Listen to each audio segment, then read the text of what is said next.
Hi again. I'm entering the competition that was announced by Peter at Sounds from the West Coast. He's recently passed 200 subscribers. Congratulations.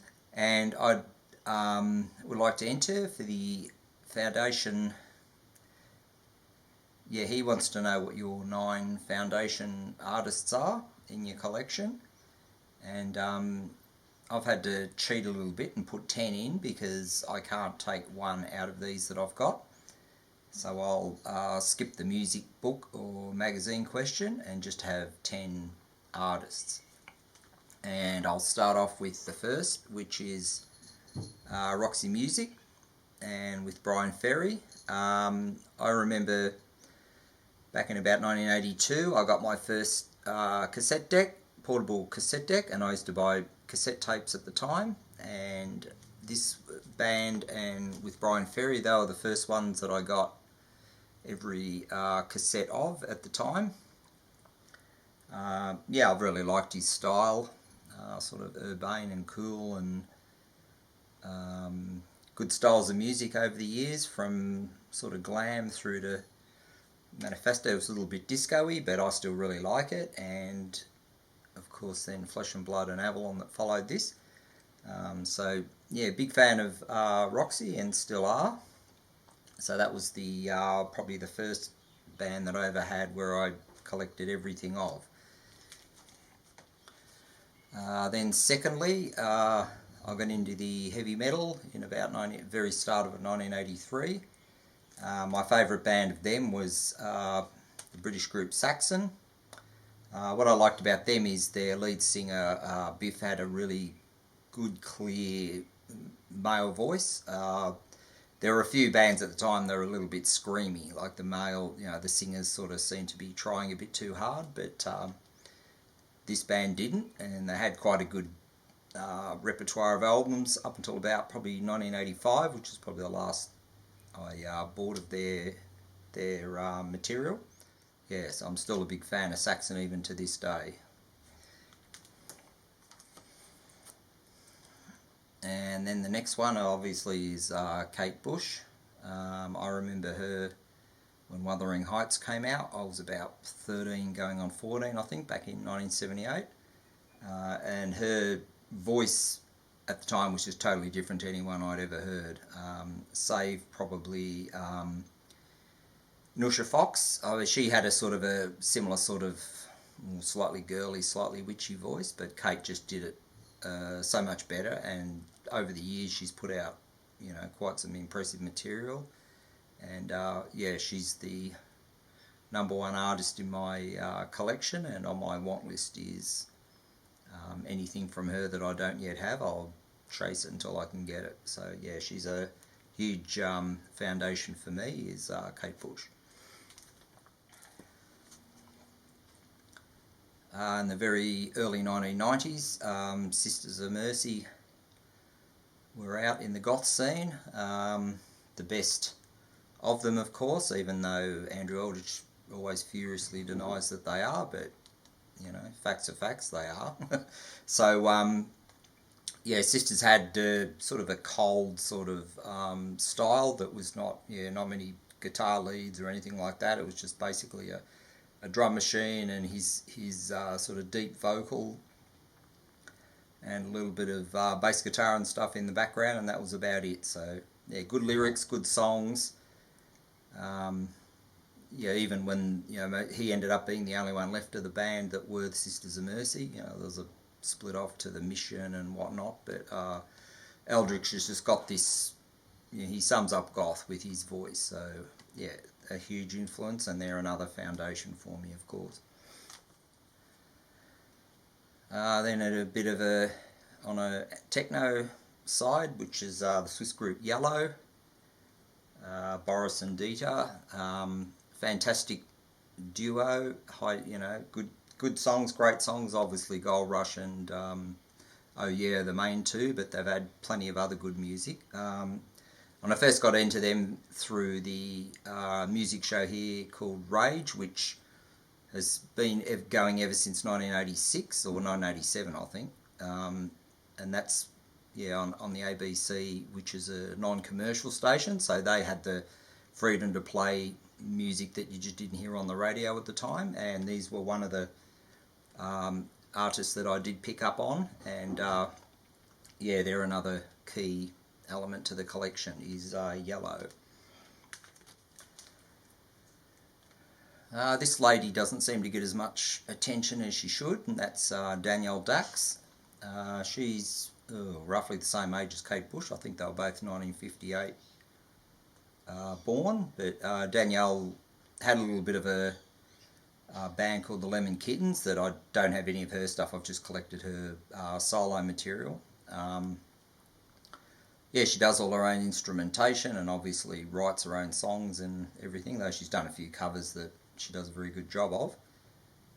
But there's something about her that I really like the sound of, and her style is definitely non-commercial, but still very listenable.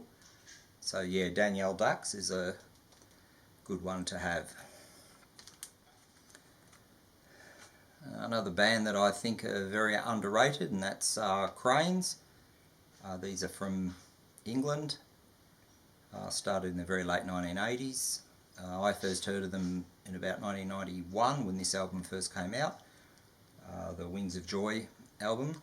I had a pen friend in the Kate Bush Club that had highly recommended them, and so I took a chance with a CD that I found in a record shop, and haven't looked back since. They're brilliant band, fantastic singer, and well worth it, and I love listening to them even to this day. And at roughly the same time, which was about 1990-91, shoegaze was all the rage in England and to a lesser extent America, and the favourite of them for me was Lush, with Emma and Mickey as the two female singers. Fantastic sound, lovely videos, and their songwriting was a bit above most of the other shoegaze bands. Like, some of them are pretty good, but Mickey and Emma just had a better way of expressing themselves, I think, compared to some of the others, and they also had the sound to go with it. So big fan of Lush. And then one of my other all-time favourite female artists is Diamanda Galaz. She's very, very alternative. Not for some tastes, I don't think, but if you understand what she's on about and why she's come to what she sings, why she chooses the things she sings about, you'd understand. Very intense performer. Gives her piano a serious workout when she plays, and she's just, how do you describe the intensity of how she performs herself? She just is, she doesn't mess around. Even in interviews, she's extremely forthright, says what she thinks, tail with the consequences sort of thing, but she's a very credible person. And I first sort of got into her in about 1994 when she had the Sporting Life album, which was a collaboration with John Paul Jones out of Led Zeppelin, the bass guitar player. And Do You Take This Man, Scotomese, whatever it's called, the Greek name, brilliant. If you ever see the clips for them, look them up. That was probably her most commercial, in inverted commas, album that she's done. She's done a lot of sort of blues, she's done quite a few albums, re-singing old blues songs, female vocal like Nina Simone and things like that. She's redone some of those songs, the I Put a Spell on You song, Gloomy Sunday she's done, and she does a very good job of them, and absolutely adore Diamanda, and definite foundation artist in my collection. And last but certainly not least is Maria Callis, the opera singer. Utterly incredible voice, rather short and somewhat sad life, but she certainly had the skills to perform. What sets her apart from other sort of female soprano singers is that she was incredibly intense in learning the part, what it meant to be to play to sing the song. Not only that, but to actually act it out and express, and in both voice and actions. There's not a lot of video of her, but when you see it, you'll notice how different she is compared to others who just seem to be reading off a song sheet and just be happy to get the notes right, and that's about all they can do. But Maria had this way of portraying the music, the emotion of the music, and the feelings of the character through the singing. Not only that, but also the way she expressed and let us know who she was playing. And that's a very hard thing, I think, to do. And like, I'm not really an opera fan in general, but there's just something about Maria that draws me in. So she's definitely another one that's a foundation one in my collection. So there's the 10 that I've chosen. Congratulations, Peter, on your 200 subscribers. I don't think it'll be long before you do a 300, probably. I really enjoyed doing this and looking up and trying to pick the 10 that I would want to pick. I think I've got all the ones that I do, the ones that sort of mean something more to me, that have that sort of way to, with some music, you sort of hear it and you think, oh, that's nice, and then after a while you forget about it. But all the ones I've chosen, I can play them anytime, and yeah, they just draw you into how they perform and what they do and what the lyrics mean and that sort of thing. So I'm happy to have them, and so thanks for watching that, and I hope to catch up with you again sometime in the future. Bye for now.